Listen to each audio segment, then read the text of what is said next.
Run, Eugene, run! I just want to say that this is really just the start, not the end of this struggle. Right on. I think that so oftentimes, and I've seen it in my own work here in Washington, working around housing issues, a lot of the ways that these gentrifiers think that they're going to get one over on people is they try to make it move fast and behind the scenes and all these different deadlines and things like that. But what I will say is, regardless of all of that, I have never seen a housing situation that when the people stand up and fight back, that you don't open up more options that they claim you don't have. So this is the beginning, not the end of this struggle. We got the power. We got the power. You know, they say that the golden rule is do unto others as you would hope that they would do unto you.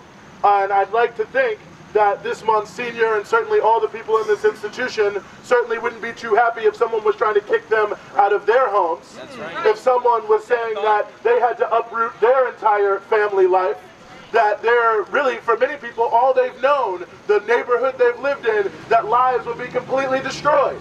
And that's something that we don't really talk a lot about when we talk about gentrification, is the history, the lived history of people who have been in neighborhoods, who have lived in 1, 2, maybe 3 or 4 places in the same area. They know all the people who live around them. They know their children. They know the stores, the things that used to be there that have been pushed out as well. We don't think about the destruction to people's lives that we do when we do these sorts of, when they do these sorts of displacement projects. And I think that's something that is absolutely crucial that we remember. This is not just about the abstract right for people to have a roof over their heads, which they should have, but this is about the right for people to stay where they're from, where they've raised their families, where they know the area and where they feel comfortable.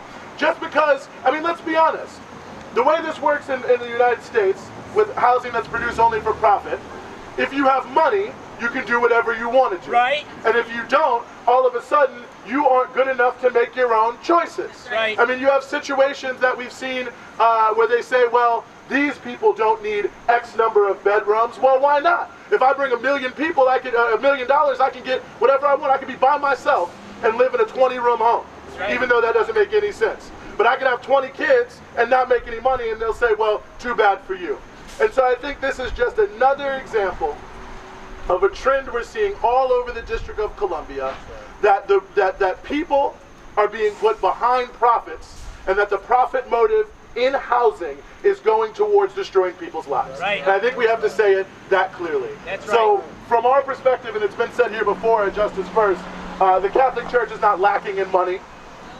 They aren't lacking in rich donors. Or land. Or anything like that. Taxes. I mean, they're more than willing to set up all these deals to gentrify down here by Monroe Street. They're not paying taxes on a lot of their properties because they're religiously owned. We know they have billions of dollars in assets. This is really just a handful of units. So you want to tell me that this multi-billion-dollar worldwide entity can't find a way to help just a handful of people stay in their homes, and not just stay in their homes, live in nicer places. Because there's no reason why you shouldn't live in a nice, newly renovated place just because you can't pay $2,500, $2,600 a month for a 1-bedroom. That doesn't make any sense at all. So I'm going to just wrap on this note. We have opened the struggle here today. We have made it known that we will not allow these tenants, the Basilica 4, to be pushed around, that we will not go into the night without talking and rallying. And I'll tell you, I've been down here talking to people as they've been coming in. No one thinks that this makes any sense that I'm talking. Everyone is saying, oh, well, yeah, of course they should do something. Good luck. I hope you win. So people who are parishioners here, who have traveled here from around the country, they understand what's going on. So we have to make the leadership of the National Basilica here understand what's going on, and that there is no way that they are going to be able to pull off something like this and get away with it. And that no matter what they do, these people are not moving, and no matter what we have to do, we will make sure that they are not moved. So thank you on behalf of Justice First. We're going to continue to fight, and we're going to continue to push.